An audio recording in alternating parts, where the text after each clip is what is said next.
I thought it would be easy. The ruins lay on the edge of the cliff, and no one had dared explore them for decades. Stories said the treasure inside was priceless, and that many had tried to take it only to vanish without a trace. I'd planned every step, every tool, every exit. I thought I was clever and prepared.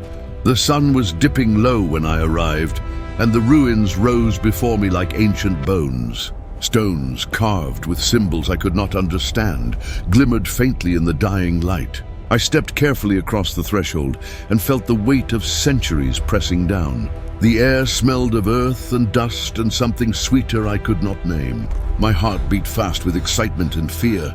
I knew that once inside, there was no turning back. Shadows stretched across the walls, and I imagined treasures glittering in hidden chambers. I moved quietly through the corridors, careful to avoid loose stones and crumbling floors. Everything was silent except for my own breathing. And then I saw it, a pool of water reflecting a light that seemed too bright to belong to the sun. In its center stood a figure. She glowed softly with a light that was not quite sunlight, not quite moonlight. Her skin shimmered like liquid gold, and her eyes were deep pools of color I could not name. She was the goddess who guarded the treasure. I froze. My plan vanished instantly. I had come for gold, for jewels, for something tangible, and now I realized I had entered a place where treasure was not something you could hold in your hand. She spoke without moving her lips. Her voice filled my mind and sent shivers down my spine. She asked why I had come, and I wanted to lie. I wanted to say curiosity or adventure, but I could not. The truth rose unbidden. I had come to steal. I braced for anger, for punishment, for fire or stone to rise and crush me. But she did not move toward me with rage. She regarded me with a calm that made the air thrum. I felt exposed and small, yet strangely understood. I stepped closer cautiously and asked her if the stories were true, if the treasure existed. Her eyes glimmered and she moved as if floating. Slowly she gestured to the pool, and I saw that it reflected not just the ruins, but my own life. Scenes I had forgotten and choices I had made flashed across the water. I felt a pang of regret for the greed that had brought me here. She spoke again, and I understood her words in my chest. Treasure is not gold. Treasure is understanding. Treasure is the knowledge you gain when you face what you truly fear.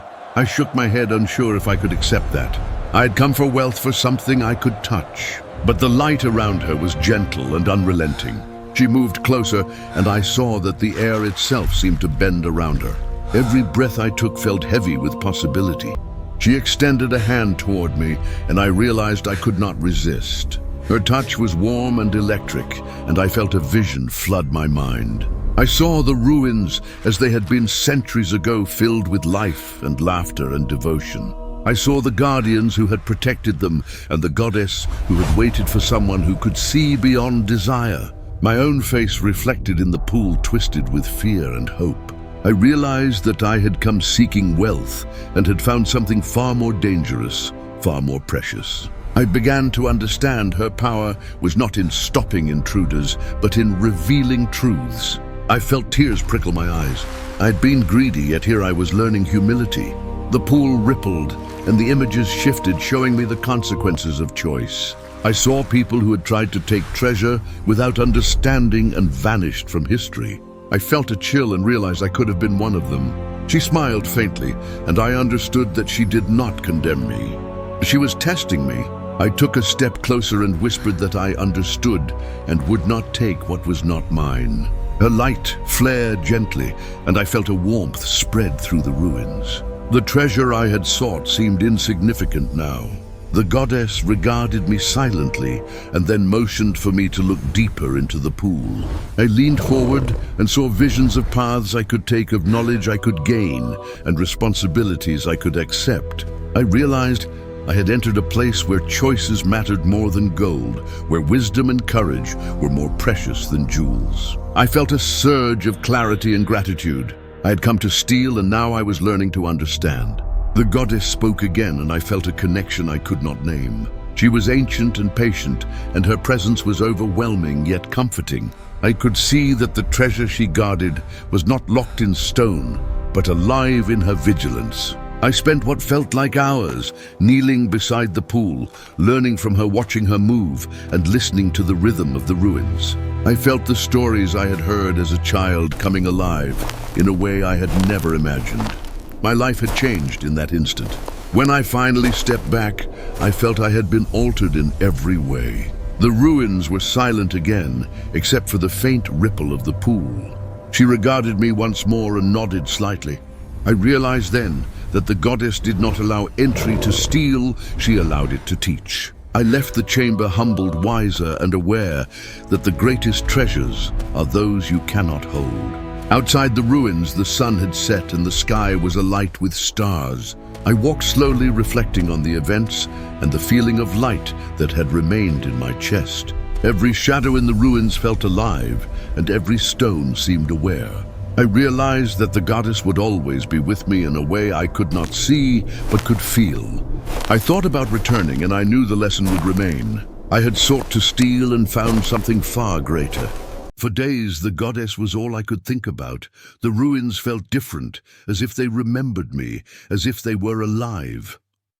I found myself drawn back to the cliff's edge, studying the intricate carvings and the way the wind whispered through the broken walls. The pull of the pool was undeniable, a siren song calling me to learn more, to understand what I had seen. I started walking paths I had once ignored, and suddenly everything was new. I noticed the faintest carvings on a weathered stone, the unique patterns of moss, the way beams of light seemed to bend just for me. She had taught me how to see, to find the hidden treasures that weren't gold or silver, but beauty and even danger. Sometimes I'd whisper her name, just to feel the air shift around me. Each time, I felt her presence grow stronger, a quiet acknowledgement. One afternoon, I ventured deeper into the ruins than ever before and discovered a chamber I hadn't seen. The walls were covered in murals, telling stories of others who had come before me, and of the goddess herself, walking among mortals, teaching and guiding them. It hit me then that all the legends I'd heard were just whispers of the truth. This goddess didn't punish or reward, she revealed. Each image on the wall spoke to me, and a profound respect for her wisdom filled my heart.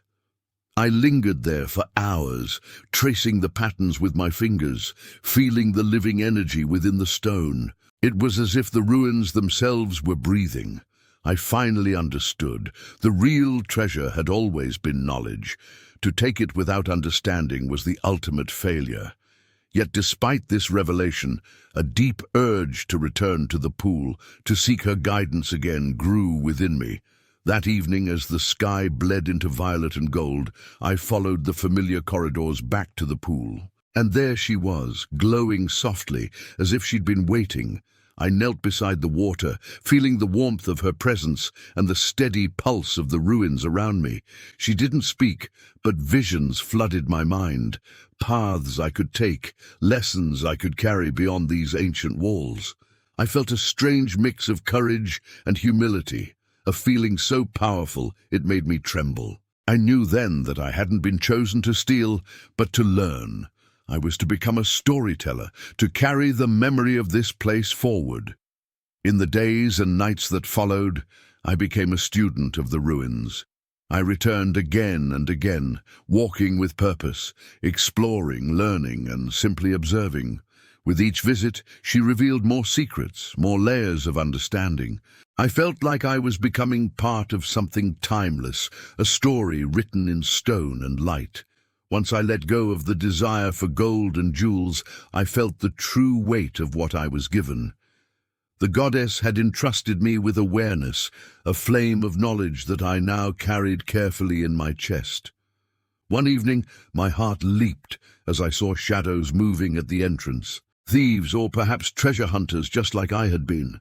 I froze, my pulse pounding in my ears. But then the goddess stepped forward. The light around her flared, a silent, brilliant warning. The shadows faltered, then receded into the darkness. She didn't have to strike or shout. Her power was in her very presence, in the simple revelation of truth. A wave of gratitude washed over me. I had been protected. I had finally learned the lesson I was meant to learn. The treasure was never material. She had guided me through my own fear, temptation, and greed. Every time I had spoken her name, I felt a connection to something greater, to wisdom and courage. She had changed me forever. As I finally stepped out into the night, leaving the ruins behind for the last time, a profound calm settled over me, a peace I had never known.